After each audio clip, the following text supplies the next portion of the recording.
Welcome, everyone, and thank you for joining us today. My name is Charlie McKinley, and I'm the Fuels and Technologies Lead at Lloyd's Register's Maritime Decarbonisation Hub, and I'll be moderating today's session.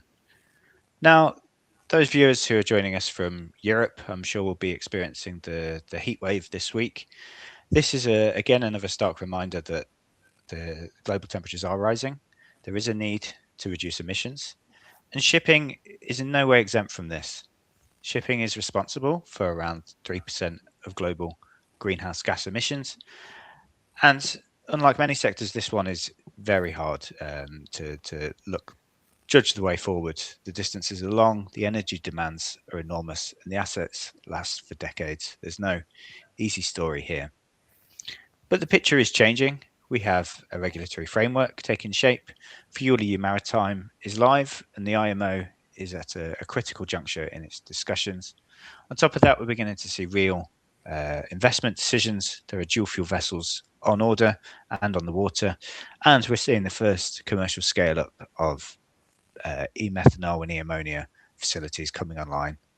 Ports are beginning to ask serious questions around what infrastructure they'll need to build and when. And yet the fundamental questions of which fuels will actually power the global fleet through the energy transition remains genuinely open. Methanol, ammonia, hydrogen, advanced biofuels, or a combination of all of them. Varying by route, varying by vessel type, varying by geography, who knows? That's the debate that we'll be having today, and I'm joined by three expert panelists to cover the full picture from fuel production to EU policy to port infrastructure. We have Tiffan Angler, a Senior Policy Advisor from Fuels Europe. We have Ishita Sharma, the Research Manager and Project Lead at Port of Esbjerg. And hopefully joining us at any moment now is Tim Verhoeven, the Senior Policy Advisor at the European Seaports Organisation and the EcoPorts Coordinator.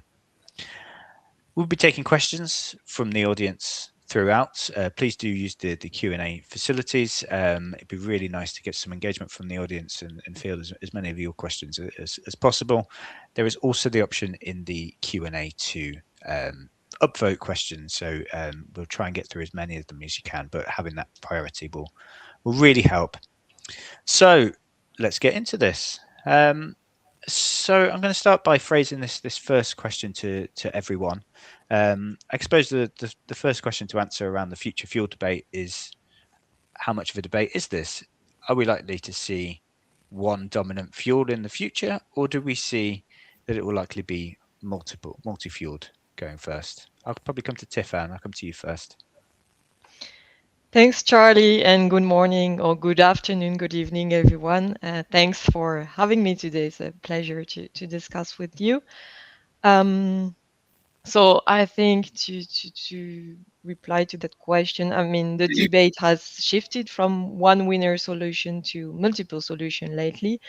So I think we are all clear that there is no one size fits all in shipping.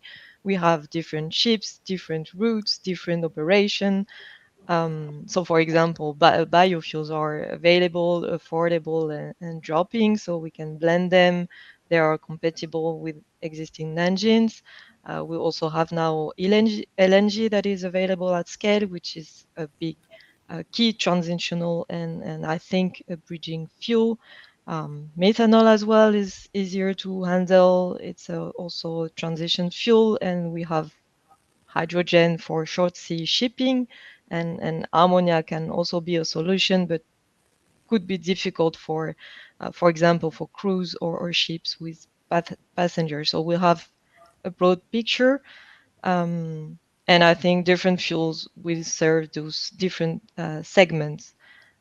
So it is one of the key advantages of the shipping sector. I'm also working with aviation, and I guess this is now why suppliers are paying so much attention to shipping. It is because we have more flexibility and more solutions. So I think the regulation is also aligning with this reality, right? Because both IMO and FuelEU Maritime are kind of technology neutral. So yeah. Thanks, Tiffan. Ishita, what's your view? I think I will complement what Tiffany is saying. That of course there is no one fuel of the future. It's about from my perspective, I see which is the fuel, available today that can fulfill the demand, and how ready also are the vessels to accommodate that kind of fuel. At our port, we started looking from LNG to hydrogen, and now looking into methanol. So having a one concrete answer that this will be the fuel, this is where it's shifting. It's hard to say, but I believe that all the fuels at the moment, including the biofuels, also now different possibilities of the end goal is to reduce the CO2 emissions from the vessels, and that's why we're shifting to these greener fuels. So there are, apart from fuels, some other strategies and some other technologies, being in place. Onboard carbon capture being one of them, and utilizing it on board to convert it into fuels. Electrification of these vehicles, or the shipping fleet, is also something to look into. So one concrete answer is hard to say what should be the fuel of the future, but a blend, a mix of all, perhaps is the way forward. How I see it. Sure. Thank you. And Tim, thanks for joining us. Do you have a view on if there'll be one dominant fuel for the future, or will we see a mix? No, I think we all believe in the multi-fuel future. Of course, it will be depending on the different ports and the different uptake in the ports. And I think ports, certainly in Europe, are making themselves ready for the future by looking at all the risks and all the safety measures that they can control themselves in the ports. And then they will try to be ready for whatever is needed to support the decarbonization of the shipping. So it's going to depend, let's say, on the demand side from my side. Sure. So we're all aligned that actually the future will be a multi-fueled future, and I think there's a positive message there that actually we shouldn't sit and wait for one true winner, but we're going to need all of these fuels. So let's start scaling them up as soon as possible.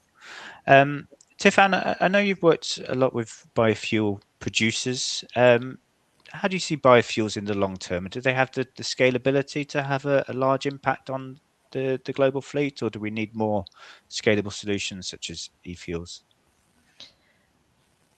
Yeah, so I mean, biofuels are already available, right? I mean, they are not the future; they are available for customers to purchase. They are also affordable, and I think they will remain the most cost-effective options, at least in the medium term. They are also dropping fuels, so we can use them without modifying the engines. So they are already a good solution.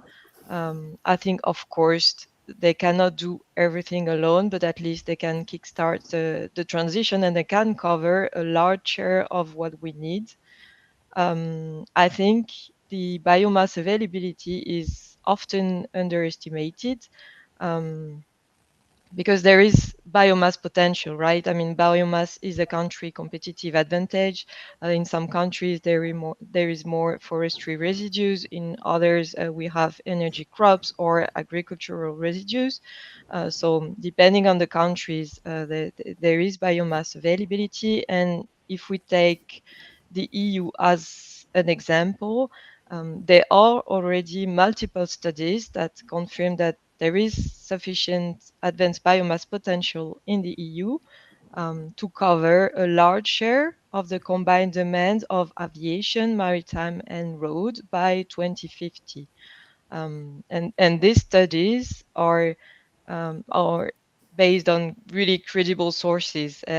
So the Commission, the Joint Research Center, CONCAWE, and the findings are based on conservative assessments, and they are after considering the needs of other energy uses. So there's a lot of biomass potential. So I guess the real issue with biofuels is not resources, but it's scale, because the system, as I mentioned, can really, I think, supply multiple sectors, but if it is properly managed as a system. So we need to build the feedstock supply chain to unlock resources and increase biofuel production capacities. Within Fuels Europe, we have, I think, 11 biorefineries, and of course, this is not enough. We need a lot more to cover all the sector's needs.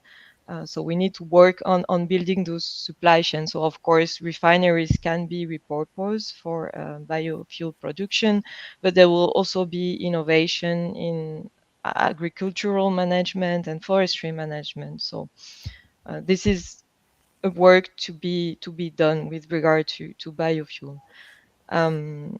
You mentioned also e-fuel. And of course, e-fuels, they will complement biofuel, but it's more on a longer term perspective.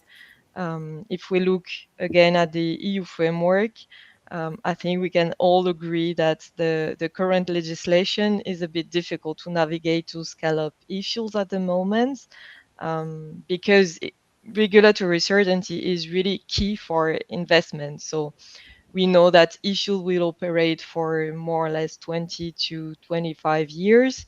So complexity and ambiguity in the regulation will increase the risk and then the cost. So we cannot rely on interpretation of the regulation to invest billions in new projects. So this is really the key issue with e-fuels.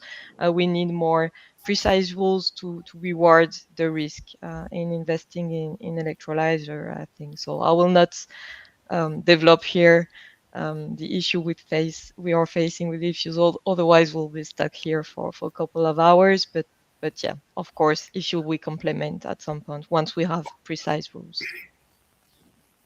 Okay, fascinating. Thank you, Tiffan. And the brief of this webinar is called "What Will Fuel the Ships of Tomorrow." But this might not necessarily be limited to fuels. There are other technologies such as battery electric and small modular nuclear reactors and other options. Tim, I know you work a lot with ports. Are you seeing many of these stakeholders kind of taking these solutions seriously? Because obviously there's quite different requirements for different ports for these different options. Yeah, I think certainly if you look at electrification, depending of course the ship type and the purpose of it, but of course for smaller ships, short sea shipping, maybe ferries, there are, let's say, alternatives in the fact of electrification, and I think it's seen as a valid solution, certainly in Europe. I think it's also in the industrial maritime strategy. They also push for these kind of solutions. Electricity is a pretty, let's say, way of using energy efficiency, yeah? Because if you already have to, let's say, produce hydrogen or something out of the same electricity, it might be interesting to use it directly, but of course it's limited on let's say the power needs and the distance that they sail. If we talk about nuclear reactors, that's a completely different thing, because certainly if you look at ports, main, let's say, European ports, and a lot of European ports are close to cities. They're also close with a lot of infrastructure, a lot of industries, I think, for safety measures and looking at, let's say, the critical infrastructure within the ports. I think they will not be really keen of attracting a lot of these kind of nuclear reactors in their ports, certainly used on, let's say, mobile locations. I think this is something for the further future at this moment. They will use, I think, other purposes for these nuclear reactor. But electrification, yes, I think that's certainly a solution, but it's one of the parts of the multi-fuel future, I think.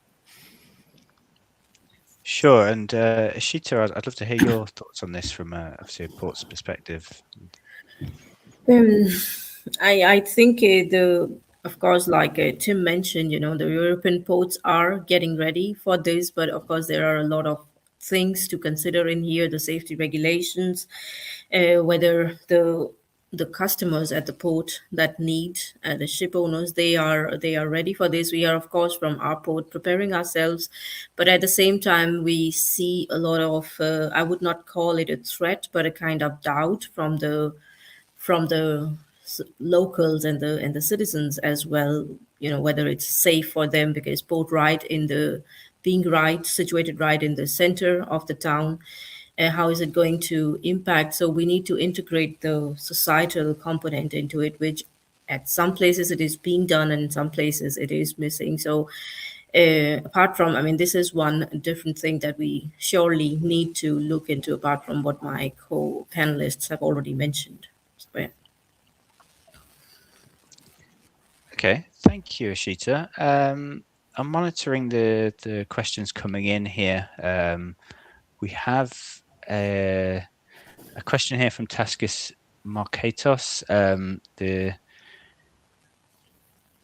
Asking here about carbon capture systems, and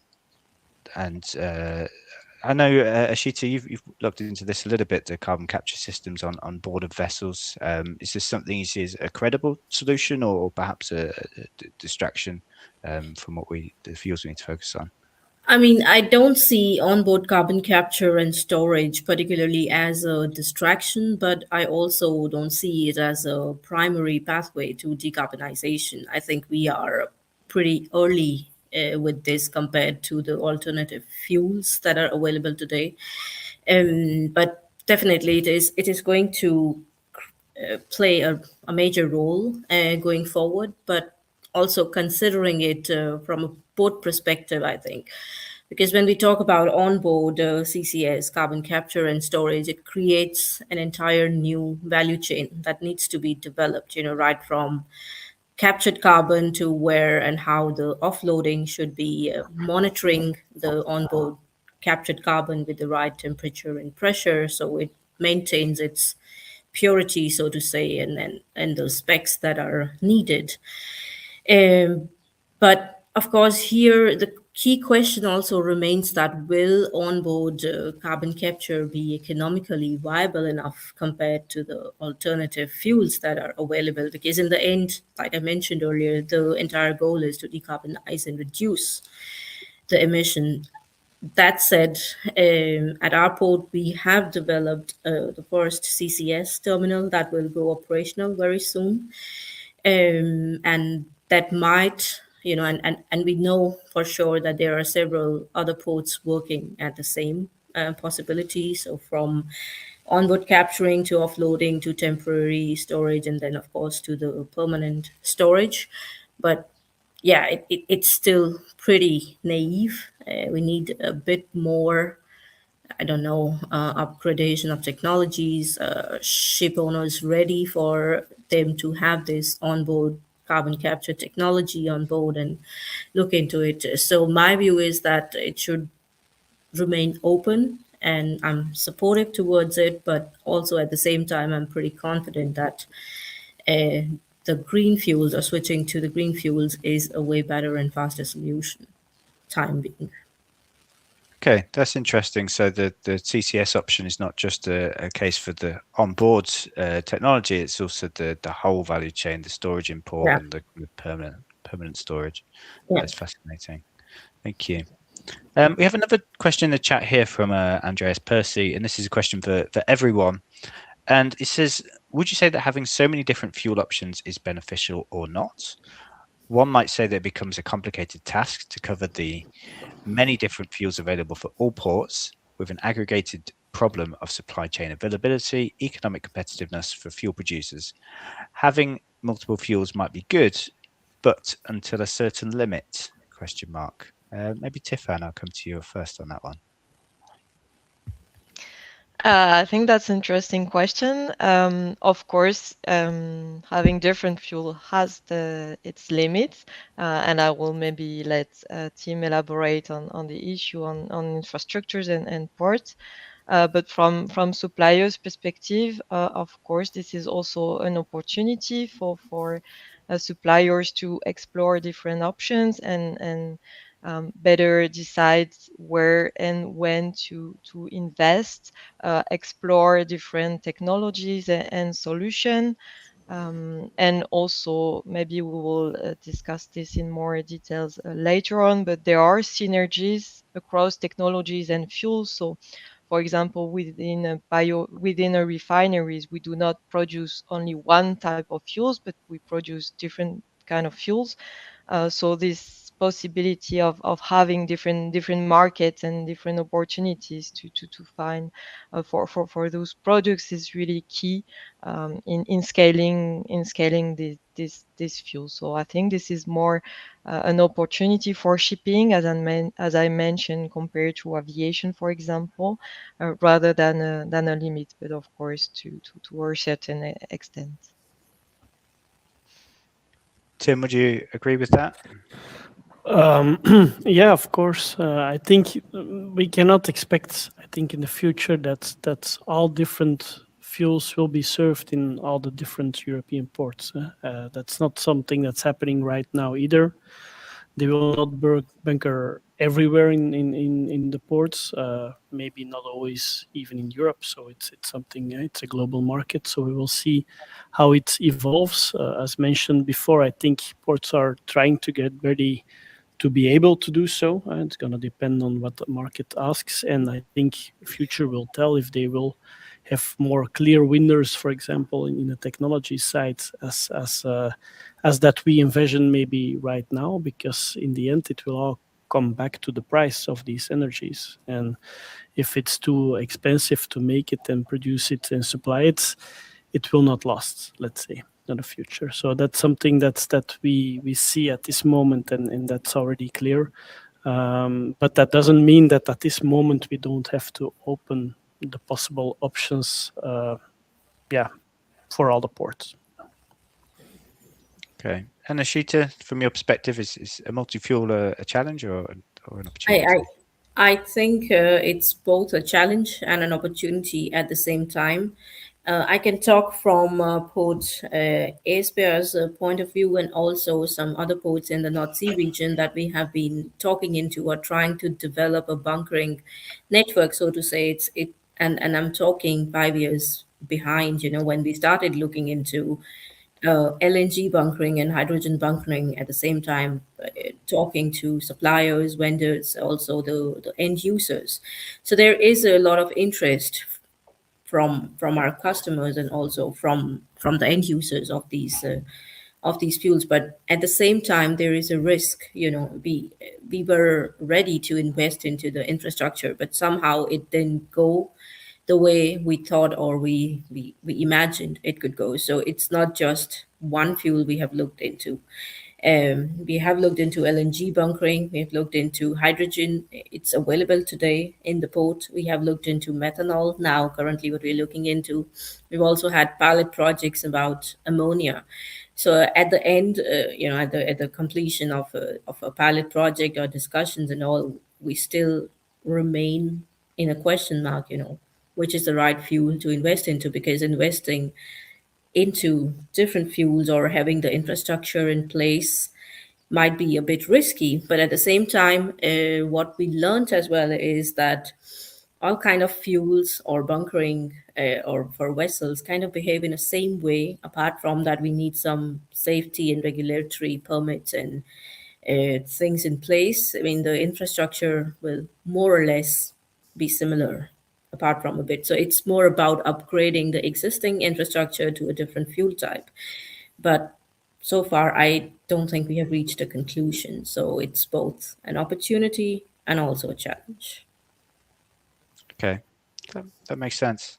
There's been one or two questions in the chat coming through asking about policy and regulations and how these can be implemented.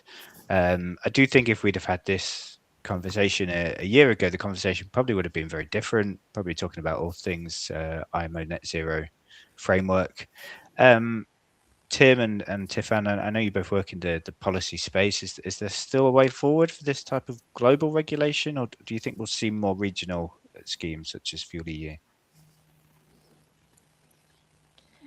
You go ahead, Tiffen. Then I go ahead. Yeah, I think shipping is a global sector, right? So there is clear recognition across the industry and the regulators that the global sectors needs global rules, and those rules are the most effective way to decarbonize. So we definitely need a global framework to avoid those regional fragmentation. So I'd like to remain optimistic here, and to highlight that there is still a way forward for the net zero framework. I think we have seen at the last MEPC in April that there is a clear willingness from member states to keep progressing. So I think the momentum is still there, and everyone agrees that the net zero framework remains the right direction of travel. But at the same time, of course, the geopolitical context makes it a bit difficult to predict. I think both with regard to the final shape of the framework and also how quickly things will move. So, of course, this uncertainty makes the regional regulation filling the gap, right? So we have Fuel Euro Maritime in ETS in the EU, and I think other regions are also developing those carbon pricing or even low carbon fuel standards. And also from a fuel suppliers perspective, we also have overlap with obligation we have under the Renewable Energy Directive here in Europe. So I think the challenge here, it's not a lack of regulation, but it's more the instability and the growing complexity, this overlap between the framework, global framework, regional framework. So as investors, of course, we need coherent, and I think we need predictable rules to unlock those investments and the risk projects. So we need long-term visibility and some sort of harmonization between the frameworks. So let's see how it goes. Well, maybe from our side, we're not that optimistic. Let's say we in the European ports, we look, of course, mainly at European regulation, and we know that, let's say, the ambitions in Europe are pretty high. So we see that there is some progress being made on IMO at this moment, but I'm pretty convinced, let's say, that it will not reach the same ambition level as the European regulation on ETS and FuelEU. And I don't think that the Commission at this moment is willing to lower their ambitions. So that means you will have, even when there is a global agreement, let's say the price difference will be less or it will be closer to each other. But let's say there will still be a difference between what's happening in Europe and the rest of the world. And of course, that means a lot of concern to the European ports as well, because at this moment you have an ETS system in Europe, and it's not that difficult, let's say, to reroute some vessels because they're pretty flexible and they can move. But we as ports, we're actually a victim of this, let's say, regulations saying that our Spanish and Southern Europe ports are actually under a lot of competitive, let's say, pressure compared with the north of Africa, where they don't have to pay any ETS money and they have less obligations using alternative fuels. So it is something we hope and we try to push for a global agreement. But when it's not at the same level or it's not there by 2028, we will see that we will have a lot of, let's say, competitive disadvantages in the European ports. Okay, there's a question I've just seen pop in that's quite interesting and relevant to this is, do you foresee an extension on the targeted date for zero emission? Tim, or do you have a view on that? At this moment, let's say the narrative in Europe, but also throughout the world, is actually, there are different other priorities, let's say, and not on the zero emission target. So it might be possible, but I think Tiffen already mentioned there is a need also for predictability, and there is no need, let's say, to change the outlook every 5 years. Otherwise, the industry doesn't know what to do. So it doesn't make sense, let's say, to lower ambitions, but maybe the pathway to get there might be changing a bit over time. Sure. Okay. One thing that interests me on the policy side, and I guess this particularly pertains to this topic around what will fuel the ships of the future, is how they're designed and whether they're written to favour certain fuel types or another. We know the FuelEU Maritime has this RFNBO multiplier, so this is renewable fuels of non-biological origin are extra incentivised. The IMO's net zero framework took a slightly different approach where they favoured had a Z&Z reward system that rewarded fuels below a certain carbon intensity. Tiffany, what's your view on how these mechanisms should they be written more to be as kind of fuel neutral, or should they really target the fuels that we see being the winners in the long term?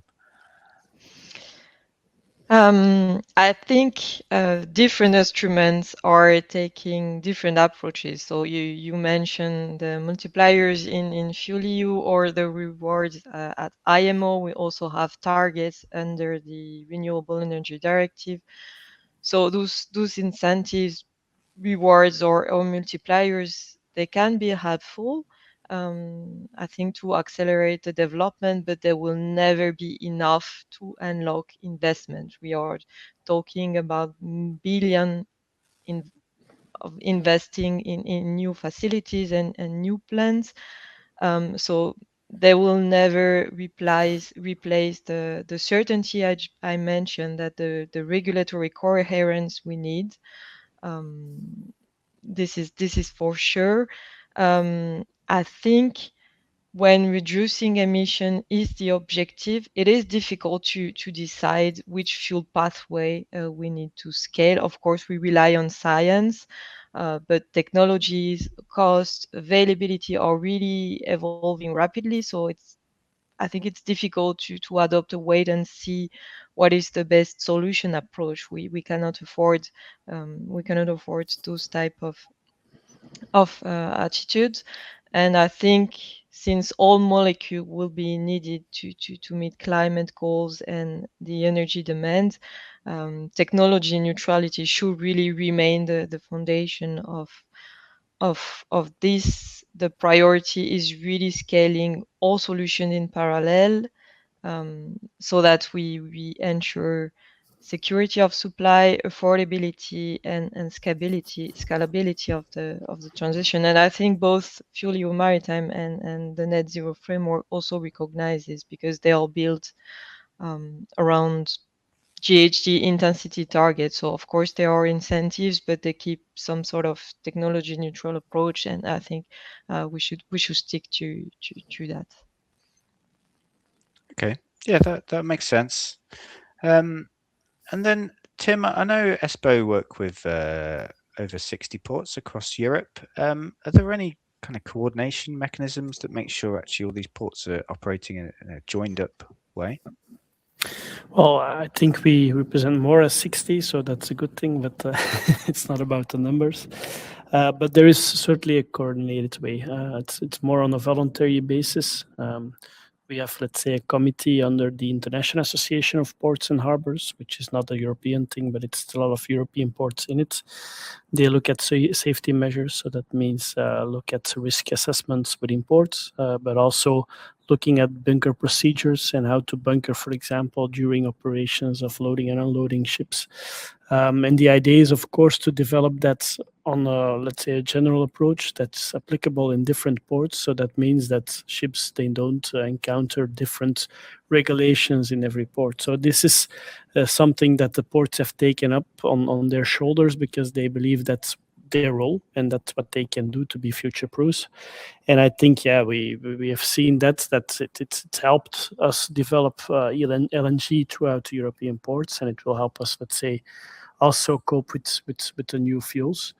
So yeah, that's it. I just wanted to come back to the previous question. We will have a patchwork as well on different fuel choices, but also different regulations to trying to incentivize all these new products or new fuels or less intensive fuels. and it will all be needed. And it's a nightmare as well for ports to look into this and to understand what's been incentivized by what and which kind of, let's say, products are in it and whatnot. But I believe it's necessary, let's say, to incentivize as much as possible to let's say scale up the production and lower the price in the end. Okay, yeah, I mean, on that topic of regulations and ports, I'd really like to bring you in here. Ashita, I know the EU's alternative fuel infrastructure regulation incentivizes ports to invest in shore power and LNG. Do you think that should be expanded to the likes of methanol or ammonia? I don't know if it really incentivizes in a way that it should. So that's perhaps more to be looked into.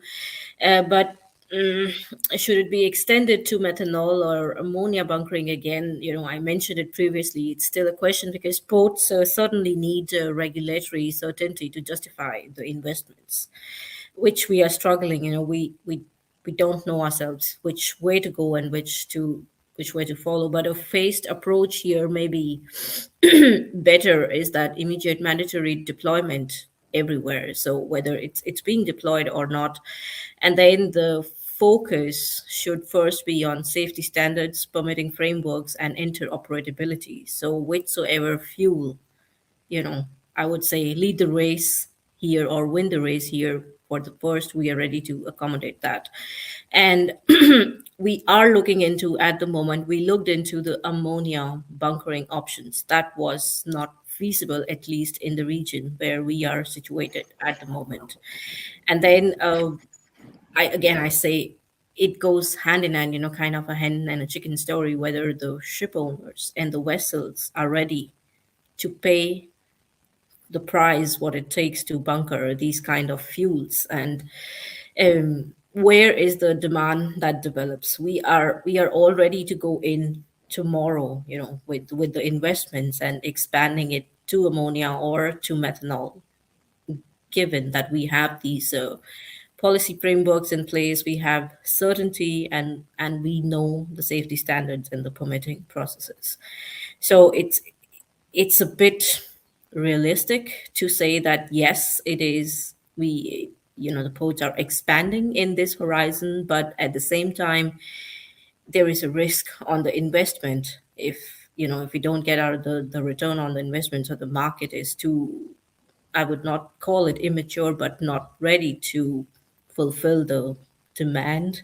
Because also talking to these vessel operators, some of them also, I would not go even beyond our own customers. If out of a fleet of 1,000 ships, for example, if one or two have been retrofitted to accommodate these kind of fuels, that does not solve the problem that way, and they are not ready. From my dialogues, it's still gonna take a year or two before we have an answer. What kind of fuel would you need? So we are ready to provide. So for sure, we are looking into the expansion, but where should the expansion really happen is a question, and it's the realistic scenario we face pretty much from time to time. Okay. And would you like to expand on your first point around the mechanism is not really incentivizing? I don't think there are any incentives or some sort of subsidiaries or something, at least not even, I would say, developing the infrastructure, being public ports, getting some sort of support from some sure support in terms of investments and incentives. Yeah, it could be nice to have some sort of more concrete and more, I would say, nice incentives to motivate everybody to go in that direction, but there is a lot of uncertainty because of this. Okay. And Tim, does that match your experience? Yeah, for sure. I think, and I will be a bit, let's say, more strict in that phase that we are opposing all, let's say, all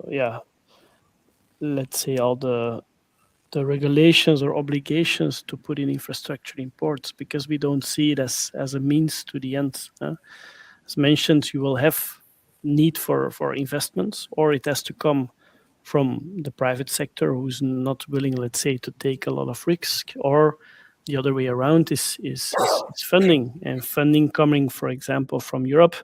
There's only one European budget, and I think it's better to use that money to actually lower the price and look at production and make competitive prices instead of putting infrastructure which is not clear what's going to be needed. We see in the reality of the bunker market today as well, it's a volatile market. You see that bunker markets are shifting from one day to the other just depending on the price.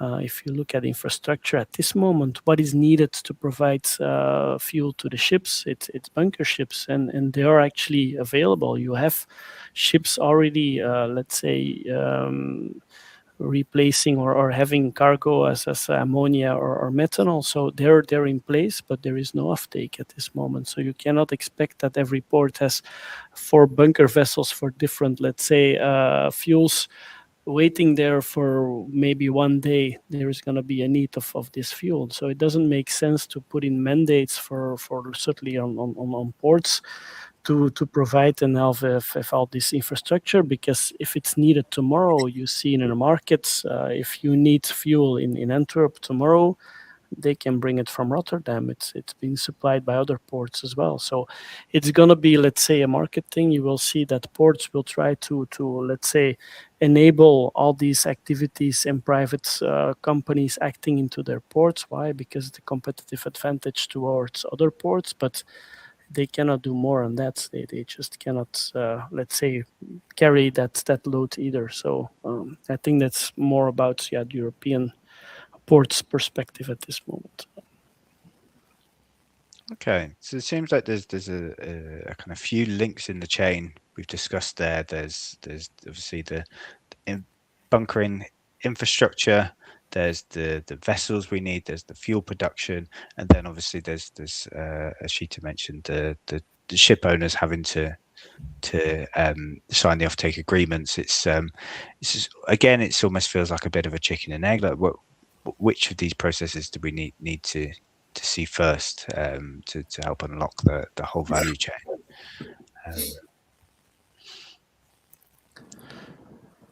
You want somebody specific to answer that question? I think if it was that easy to solve, it will be solved already, and it's actually a big question. And a lot of these uncertainties has been taken away, I think, from the fuel production. A lot of the risk has to be taken away. A lot of uncertainty for the ship to use it as well. So it is multi-layered, let's say, but by, let's say, mandated one of the 3, let's say, sectors in this ways to do something will not solve, let's say, the complete issue. So it has to be sort of a holistic approach that they have to find to bring together the demand and the supply sides in one way or the other in a forced market in this case. Okay, and Sheeta, what's your view on this? That obviously you're probably reluctant as a port of Esbjerg to invest in too much bunkering infrastructure until there's fuel production projects in the local area. Is that correct? Yes, that is correct. So the biggest challenge is not just bunkering infrastructure, but it's also fuel availability at scale. Production capacity for methanol or ammonia or other e-fuels, I think it remains limited, at least in Europe. I know Tim mentioned that they could ship it tomorrow and it could be available if it's needed. That's true, but whether it is feasible or whether it's going to happen is still a question, because we know we produce hydrogen, for example, in our port, and initially the plans were that we will have excess of hydrogen so we can put it in the market and it could be sold off very fast. Turns out the other way. Now we have to sell it to the owner of the plant itself so they could use it in some way, because it didn't match what we were expecting. And then apart from that, it's also the question of storage capacity and other along with some other renewable energy production, grid stabilization, etc., so to say. So I see these some as what I may point out as infrastructure gaps that needs to be addressed in a way, but at the same time, we have to move a bit faster, perhaps. so that if there is a ship calling stating that, hey, we need ammonia or we need methanol, and if there is a possibility to ship it to the port via trucks or and store it somewhere, so we could be the front runners on this one. Okay. And Tim, I know that EcoPorts covers a huge range of port sizes and capabilities. Is there a risk that this investment infrastructure concentrates on a few major ports and maybe leaves the smaller ones behind? It could be, let's say. I don't really think that's problematic at this moment, because you see that the current bunker market is also, let's say, focused on major bunker hubs. Certainly with new fuels, I think Tiffaine already mentioned that you have to find synergies with other industries as well. And if you have an industry already using these products in a port, it makes sense to start from there. Doesn't mean that let's say it has to only stay within that port, but it makes sense. And I think a lot of our ports, and that's something that we do in Espoo as well, we share a lot of knowledge between the ports as well, and the smaller ports can benefit, let's say, from the experiences of the bigger ports in this case. So, it will, let's say, act on different speeds, but that's how it always goes. So with every new, let's say, development, and you will see that you might have new emerging, let's say, ports focusing on something that's not been done in other ports, which could be an advantage in the port in the future as well. It's strategic decisions, but I think it makes sense to start from the current bunker hubs, or let's say the chemical industries, if you look at specific molecules in this case. Sure. And Ashita, I guess this infrastructure is one thing, but there's also the question of standards and procedures. Who do you look for to kind of set the standards for these nascent fuels? Do you look to align with other ports?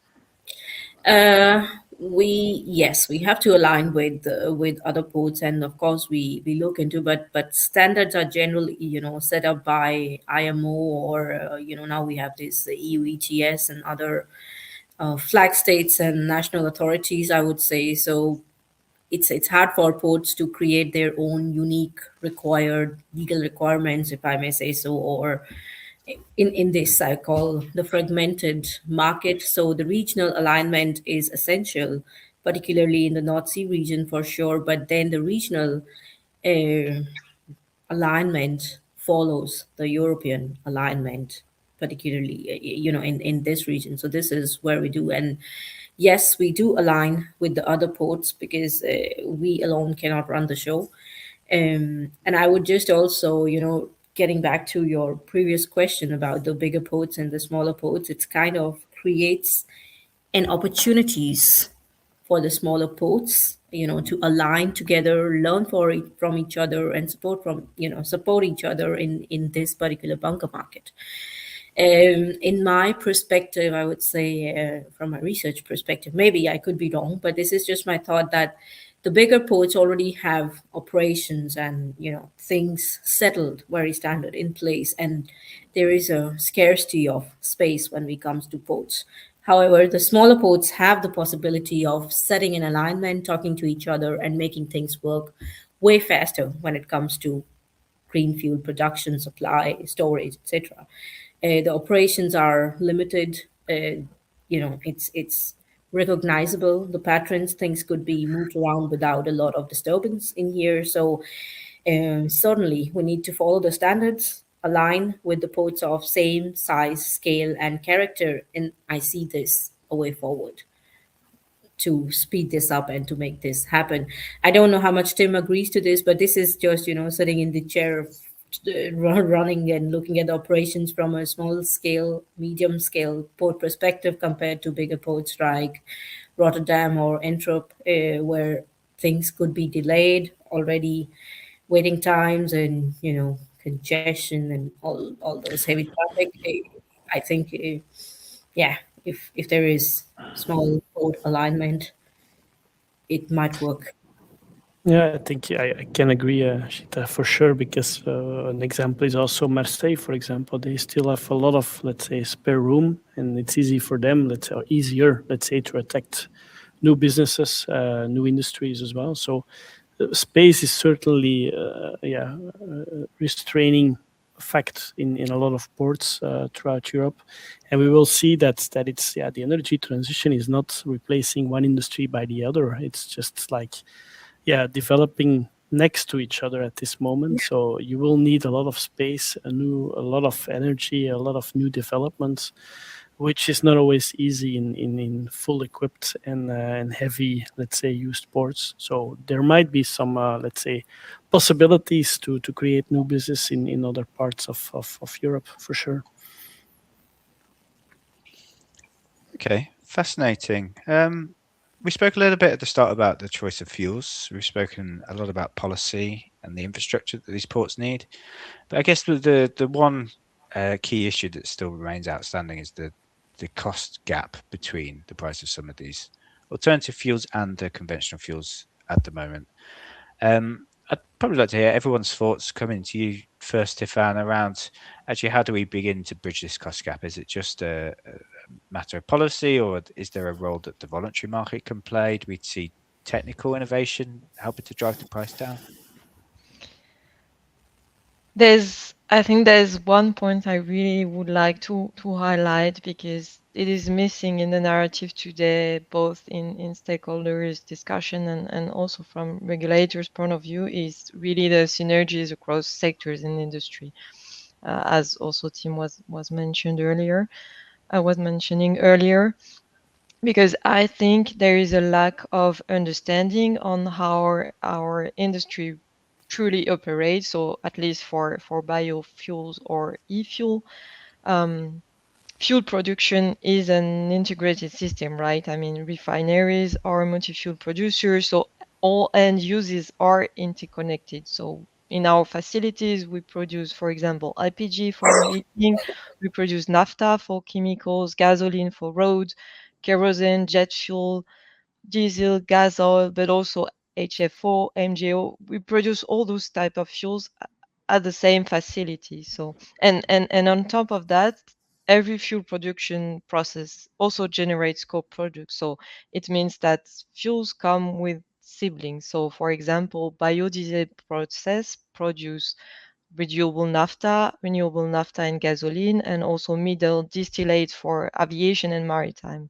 So I think for e-fuel production, it's about 70% e-fuel, and there is still 30% co-product. So can be EMGO or other type of fuels, which means that basically there is no single product that carries the economics alone, right? So we need a market demand for these co-products, because if these co-products don't have a market, then of course the costs of the main product will increase. Makes sense. So for example, the demand for roads remains really a key driver for scale and affordability. And we see sometimes discussion around whether we should exclude road for some sort of type of fuel, but excluding road will really not protect the sustainable fuel for maritime, because as I mentioned, we really need a market for the remaining co-products. It's a bit different for ammonia or methanol, because those process they produce single products, but there are still synergies with shared infrastructure or demand aggregation, because there are multiple sectors that are being able to use the same molecules. So I think one key element here to bring the prices down is really this cross-sectoral approach, so we can really have economies of scale. This is really key. Of course, in the end, some cost gap will remain because of compliance cost, penalty, and market risk. And this is a free market, but really, this holistic approach might help to bridge the gap, at least for some time. Okay, yeah, that makes a lot of sense. Ashita, from your experience, how do you see ways that we can help to bridge this cost gap? The cost gap from where I sit, I see, last year when we had this EU ETS, or what we commonly know as carbon tax, so there was a fair point of view, or more in the operational market, that vessel owners were okay to pay high carbon taxes or whatever, because there was some sort of rebate being given and all, rather than go out and purchase these or buy these biofuels or alternative kind of fuels, because they were more expensive. So, and with the regulation in place, and them to have the mandatory, having to pay these EU ETS, or the carbon taxes, I would stick to that word. It's more simple to understand. It's shifting. The perspective is shifting towards the green fuel. So LSMGO and the heavy fuel, of course, when it enters into the European region, because of these regulation, they're looking into it. But still, the cost gap is quite a lot. So on an everyday basis, what a ship owner is making, or a vessel owner is making, there is a lot of pressure to bring these prices down, and the prices could only be, I would say, I'm not getting the right word, but affordable in a way, when we have the demand and the infrastructure in place. And of course, we are all still looking to what IMO is going to come with, because I think that's perhaps going to change some things in the future. But I also agree to what Tiffany said, that there needs to be synergies. So we could have these economies of scale, because without scale, it's kind of not possible to cover this cost gap that it exists today. And this is exactly what we would like to have, and we are looking to in the future. Tim, anything to add on bridging the cost gap? I would love to have a solution on that, but I think it's, the fact is that it's needed. I think that's the only way, let's say, to drive the transition. We see in the current market as well that for a couple of cents, let's say, the shipping goes elsewhere outside Europe or another port. If it's possible, it's available. So I think, price is driving this system, and as long as let's say the alternatives are most, let's say, expensive, certainly if we talk about times 2, times 3, even times 4, I believe, it's going to be a really difficult discussion. So there has to be, let's say, some mechanisms, and I think in Europe they're talking at least about incentivizing these kind of fuels if you use it. If it's mandatory or it's a voluntary system, I don't know what's going to be the best one, but I think we will need that for sure. The only thing that we as ports are concerned about is that this moment the European Commission is pushing this to the member states, and that will mean that we have seen that let's say, experience with RED III, the implementation of it in the ports, let's say the ambitions for maritime transport is different in every country, and the different way of implementing that, and it will affect the ports as well, because they're a victim on what's been decided by the member states, and then it could affect, let's say, the markets in their port as well. And then we have seen it recently in Rotterdam with a decline of all the fuels, let's say, and then all the bunker markets over a quarter, they lost, I think, 25%. Which is actually really significant if we think about the change of prices. It's not that, let's say, immense. So it's a volatile market, as I mentioned before, and they have, let's say, solutions to look at the lower costs, and that's their business. The shipping business is about making money and making sure that you're competitive. So it's not like they're to blame. It's just the economic reality, and that's something we have to deal with. But ports cannot move outside of Europe to be competitive. We have to do it with the member state we have in the location we're at. So that's reality. Yeah, very true. Very true. Okay. May I just add a couple of points on what Tim just mentioned, because Tim, you mentioned RED III implementation and transposition, and really on this cost issue, the fragmentation among the different different member states framework is really key. It increases the risk. We see different approaches in between countries, and for us as suppliers, I mean, it increases the risk in investing. So it also prevents long-term predictability. As I mentioned earlier, we invest on 20 years horizon. So having fragmentation among member states is really also bringing the cost higher. So really also key to highlight that. Yeah, that's a good point. That's a good point.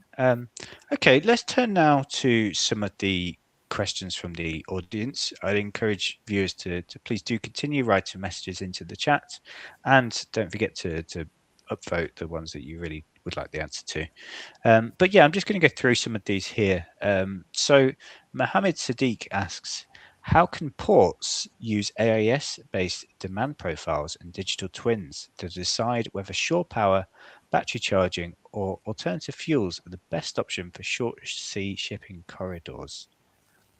Tim, have you looked into this kind of modeling before for ports? Yeah, it is something that is existing, let's say, in a lot of ports. I think a lot of ports already have implemented digital twins. It could be for different purposes. It could be for safety reasons to actually look at traffic. Yeah, you have to look at your, let's say, traffic management system in the port, and then let's say these kind of let's say innovations help port a lot to actually look at what's happening in their ports. And I know if you look at emission modeling, if we look at different purposes that they use it, they use it to gain efficiency. So that means that they also use the same AIS data also to see where it makes most sense to invest in certain installations. Of course, we're talking here about AIS for short sea shipping, so that means they don't fall, or maybe don't fall about under the AFI requirements to put in onshore power supply.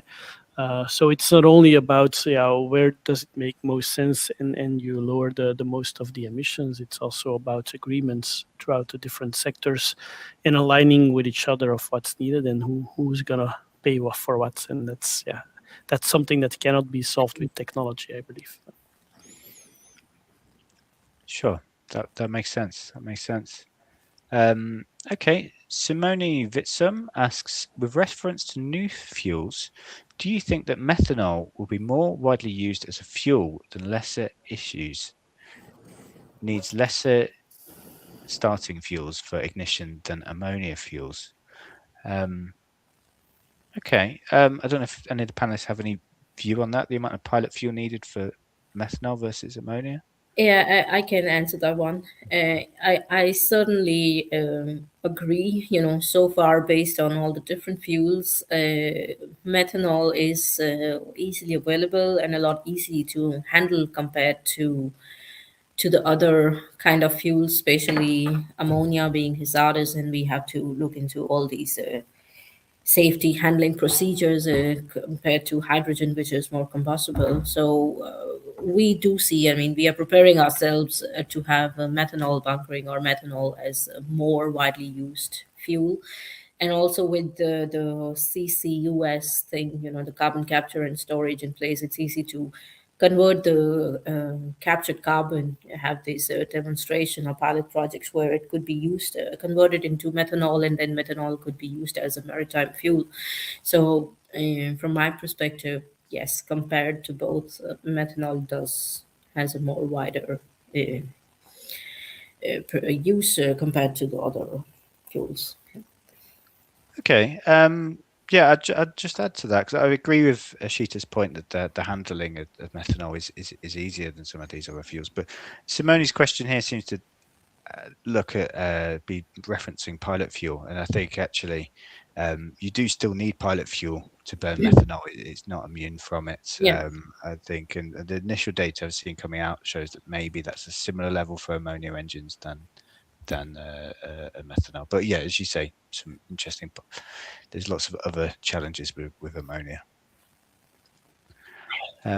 Okay, so Christos Kotas says, with regards to e-fuels, there's the efficiency chain argument when it comes to their application to deep sea shipping.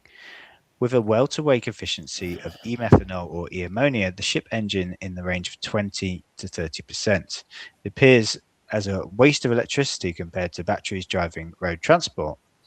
How is this argument realistically addressed when most of the mature fuels considered, i.e. LNG, methanol, LPG, have carbon in their molecule? Tiffan, is that something you could comment on? Not really, actually. I think I cannot really elaborate on that one.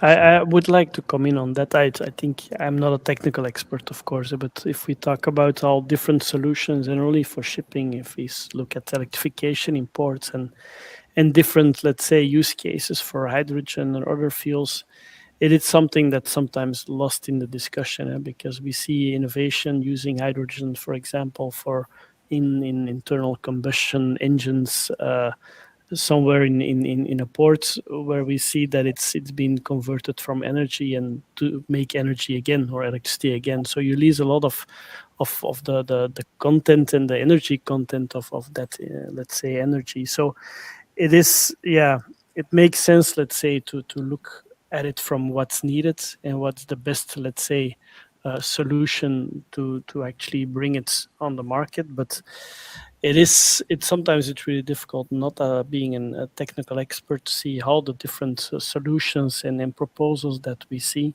Sometimes it doesn't make sense, but it's how these new markets and innovations come to let's say a mature status as well. So I think we see a lot of these pilot projects going on, and it's time that we'll learn, let's say, what's going to be the best solution in this case. Sure. And I guess to give my 2 cents, I think Christos does raise a good point that actually there are a lot of losses in the value chain, producing electricity, turn it into hydrogen, turn it into these fuels, and then inverting that process. But and things like batteries will be much more efficient, but I think they're just so far they're quite limited to short sea applications.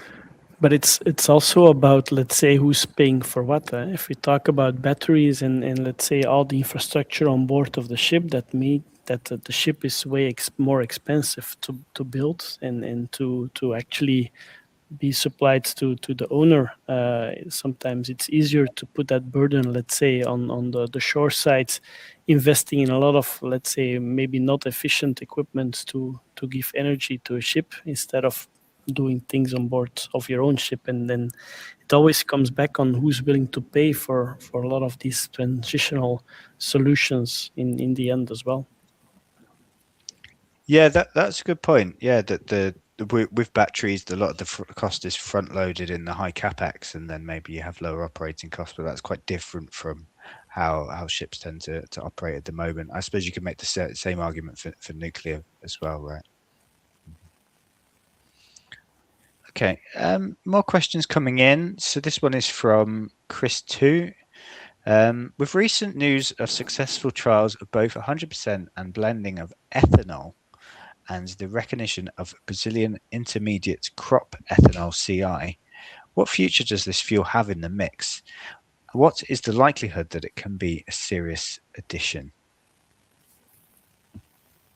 Anyone on the panel want to comment on ethanol?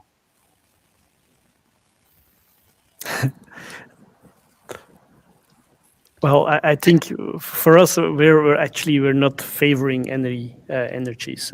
Once it's, let's say, affordable, it can be produced, let's say, and it is also with, I think, certainly in Europe, with a lot of guarantees of the origin as well, and let's say the sustainability behind it. I don't see an issue with it, but I'm not a technical expert. And I'm not a technical expert either, but just on ethanol, this is really something that is now making more and more noise. Usually we were not looking into those solutions, or at least my members were not really keen to deep dive in ethanol for maritime. But lately we see a lot of development and a lot of interest with regard to ethanol. So we will look into that in more details. And with regard to intermediate crops and those kind of discussion, at least in the EU, we'll have more details on how we can certify those crops and how we can make sure that this is really sustainable fuel. So I think in the very near future, we'll have more opportunities to discuss and rely on ethanol opportunities. Yeah, I think if I reflect back a couple of years ago, we already knew that there were ships sailing on ethanol because they just have it as cargo. So it is possible, let's say, to use it. Why it's never been a breakthrough, let's say, fuel or not discussions or not in the discussion, I have no idea. But it's true. Yeah, but then there were the discussion with regard to first generation biofuel and those kind of issues. So I think it has been, it stopped a bit for a while, but now, new opportunities coming in. Sure. And from my experience speaking to methanol engine manufacturers, I'm under the being told that actually ethanol can be used as a drop-in fuel for a methanol engine. The two fuels could be used quite interchangeably. So that is a positive of it. But as the panelists alluded to, I think there are some concerns around how this ethanol is being produced. I know some ethanol in the world exists that's being produced from sugarcane or from corn. So you do get into a little bit around a fuel versus food debate there. So actually, how much ethanol can be produced that is ethically and sustainably appropriate is potentially a question mark. But it's a good question from Chris to raise this. Okay. Then we have another question here from Elizabeth Lazaro. Is it a possibility to apply the same process of obtaining POS for those fuels under shipping to be used in the aviation sector as well, such as sustainable aviation fuel certificates, or are they not related at all? Do you consider e-diesel and e-LNG stand for bio in terms of fuel? What are the latest developments for e-green or e-ammonia? Okay. So I think what Elizabeth's asking there is do we see any? Obviously, the aviation took a bit of a different approach to maritime, that they went more for the drop-in fuels, that actually for SAF it needs to be pretty much the same as the fuels they use at the minute, and they're going to manufacture that upstream. Do we see a role for kind of drop-in fuels in the maritime sector, such as e-diesel or e-LNG?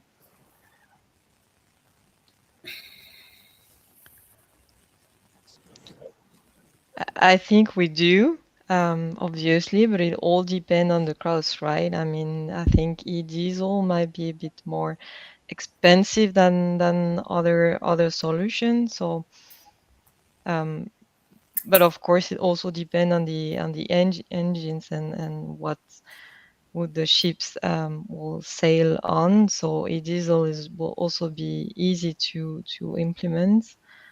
And for ships that are already sailing on LNG, then they will obviously be sailing on bio LNG and then e-LNG at a later stage. So of course, there is room for those kind of fuels, I said.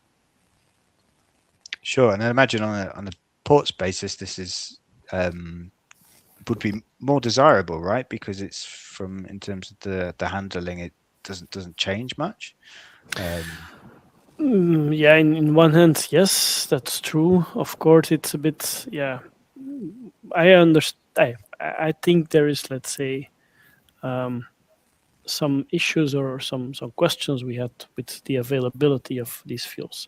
If you talk about bio, I don't know if there's enough feedstock on that hand. And if you look at bio for LNG, there is also a lot of use cases for people using methane gas in their households as well. So there will be some competition, I think, for this kind of fuels. That's one thing. the e-diesel, which is more expensive, I don't think that the shipping sector is willing to pay for more expensive diesels. And looking at these kind of products, even within a port, or it poses you still, let's say, emissions not only on carbon but also local emissions, let's say also on air quality. So we would like, of course, to have a cleaner solution, but it is as what the market is requesting. If all ships will ask and use these kind of bio or e-methanes or diesels, we will follow through with that, let's say, direction, for sure. Sure. And Ishita, from your point of view, are you handling any drop-in fuels at the moment? I know there's things No. like FAME and B30. No, is it? Oh, no, nothing like that. But we surely plan to have a look into it in the future, but nothing at the moment. Okay, that makes sense. Excellent. Okay, we're approaching the end. Maybe we'll finish on some quick hits from all of you. I'd like to go around the room and just maybe if you could give me one thing you think the industry is doing right at the moment and one thing that the industry could improve on. Maybe I'll start with you, Ishita.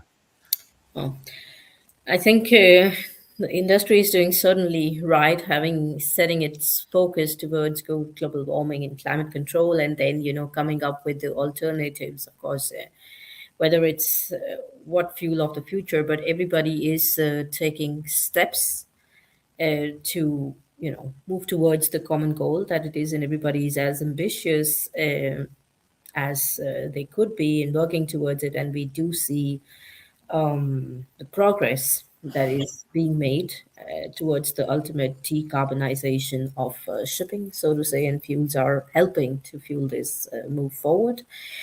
And the one thing that is being done wrong, I would not say it's wrong, but I would say is a bit underprepared. We need more support from the governments, from the more relaxed policies, more incentives, so the ambitions that are there and the motivations that are there, they keep going, should not slow down. They need to speed up. So we certainly need some sort of support in that direction. Sure. Tiffany? I think Ishita mentioned earlier that the EU sets the standards and shape competitiveness. And what the industry is certainly doing right is acknowledging that fuel production and energy regulation are very specific compared to other types of regulation, and no one knows everything.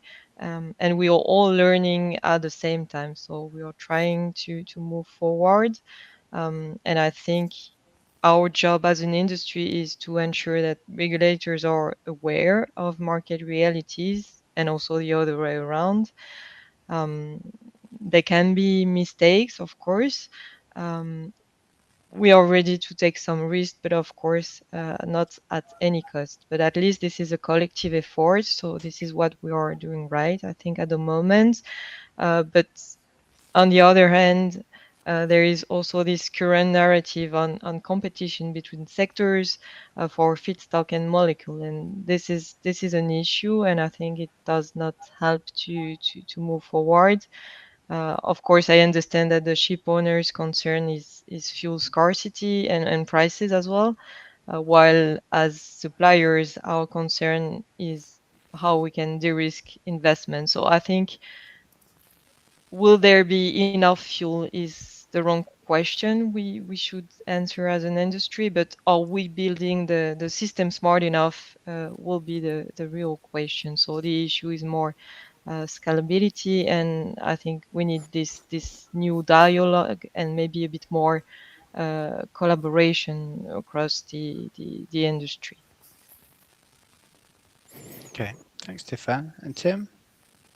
Yeah, I think a bit similar to what's been mentioned already. I think the industry, if we talk about the shipping sector, but also the ports industry and in the maritime industries, we're pretty good at adapting to new realities.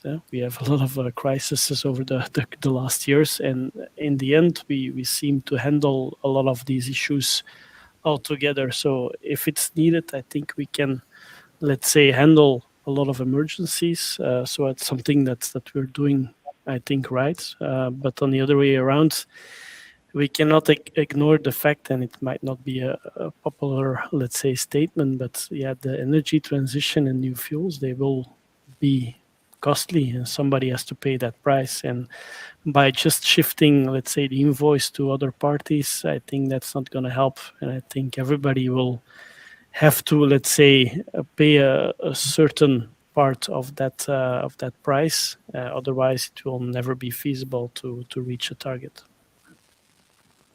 Sure.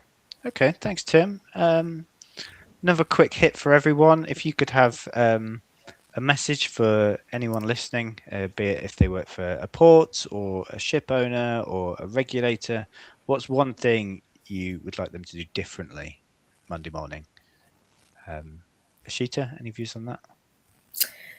I would just say to the ones listening, let's please reach out. Let's connect and let's try to solve the common problem together. Maybe we know something and you know something, and perhaps there is a missing link where we can complement each other and try to sort it out in certain ways. Tiffan? If I could say to the regulators that regulation does not have to be perfect. I think a good legislative framework is always better than public money.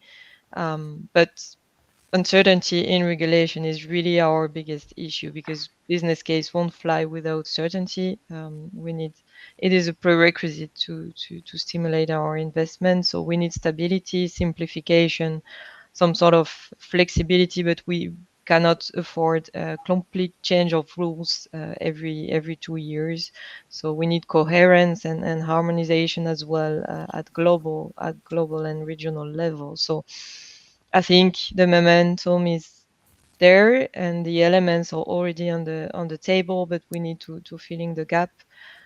So let's just discuss and as Tim and Ishita mentioned, just connect and make sure that the framework will stimulate the market investment. Okay. And Tim? Yeah, I think it's more of the same. I think it's needed to listen to each other. I work with a lot of policymakers, all, let's say, representing one different sector, and they all try to, let's say, do the best thing for their own sector. But in the end, yeah, you have to come to agreement. So it's important to understand what other sector needs and what's their issues. And it's always really easy to let's say, break down or actually have a negative influence or let's say, idea about something new. But you really have to try to understand what it's coming from and then what's the purpose to reach, let's say, an end goal. And I think that would be something I would advise. Okay, that makes sense. That makes sense. So, do we see? We mentioned a lot of the challenges that are going on. Do we think there's kind of, if you're a ship owner and you're sitting on the fence, is there the one key piece of information that you're waiting to see before committing? Ashita, do you have any view on that? No, we just want them to signal us that they are ready, so that we could prepare ourselves from this side. Because without their readiness and without their buying out, so to say, we cannot move forward. So. Okay. And Tiffan, is there any kind of one key piece of information the industry looking for? I'd say please look at the certification framework, because this certification framework is really essential to mitigate fraud and make the system work. And as suppliers, we really need to collaborate with end users and users to make sure that there is trust in the systems and that can establish traceability along the supply chain. So I'd say let's please more proactive, coordinated and smarter collaboration on the certification issues, so that we can team up and join forces as much as possible to make sure that the traceability is ensured and we can have the volumes we need to decarbonize. Sure. And Tim, anything to add? No, I think it's needed that throughout the different sectors we build on trust, and that's to be transparent on what you really need or what you really want to achieve before committing to something, and that's something that's not always transparent at this moment, and it could be better. And I think it's in all the different actors of the fuel supply chain for sure. But I think that's my main message, I think. Excellent. Well, thank you all. It's been quite a long webinar, so thank you for everyone who's joined online and has stayed with us from the duration. We've certainly had some interesting discussions. I think the panel were quite aligned that the future of maritime will be multi-fueled, and the real challenge is not deciding which fuel will fuel the future, but actually scaling up and building this infrastructure and the fuel production and ship offtakes to help enable this to happen. And policy will be a big lever in helping to not just incentivize that, but also to guide that and make sure actually we're all working together in a conjoined way. And there's no one player in the market can really solve this challenge on their own. It really is a question of collaboration and trying to drive this change forward. So I'm going to finish by thanking all of the panelists for your time and expert insights. So thank you, Ashita. Thank you, Tiffan. Thank you, Tim. And again, thank you everyone who's joined online. And we will wrap up there. Thank you. Thank you. Thank you. Bye. Thank you. Bye.